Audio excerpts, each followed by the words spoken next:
آج کا انسان ایک عجیب دور میں زندہ ہے۔ بظاہر اس کے پاس سب کچھ ہے: علم، وسائل، رفتار، طاقت اور معلومات۔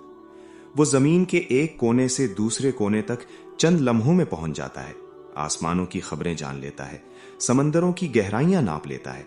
مگر اس سب کے باوجود ایک سوال اس کے اندر زندہ رہتا ہے: میں کون ہوں؟ یہ کائنات کیوں ہے؟ اور میرا رب کون ہے؟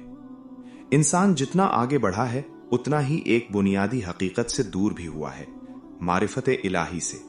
وہ اللہ کی نعمتوں کو استعمال تو کرتا ہے، مگر ان نعمتوں کے دینے والے کو بھول جاتا ہے۔ وہ نظام کو دیکھتا ہے، مگر نظام بنانے والے پر غور نہیں کرتا۔ یہی آج کے انسان کا سب سے بڑا مسئلہ ہے۔ معلومات زیادہ ہیں مگر معرفت کم ہے۔ جب انسان اللہ کو محدود تصورات میں سمجھنے کی کوشش کرتا ہے تو وہ غلطی کرتا ہے، کیونکہ اللہ کو الفاظ میں مکمل بیان نہیں کیا جا سکتا۔